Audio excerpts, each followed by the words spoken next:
Sayang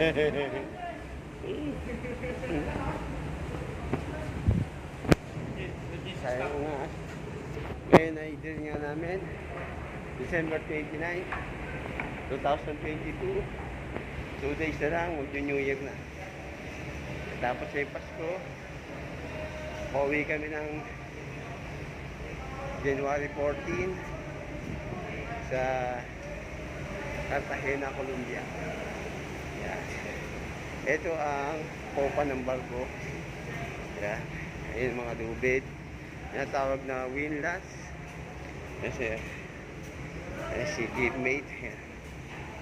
Okay. Hanggang dito na lang. 1 minute. Okay. Ayan. Ayun ang namin oil spill. Oil spill.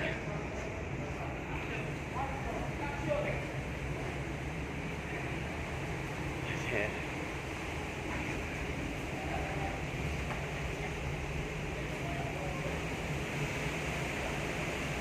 Ayan ang senaryo. Kailangan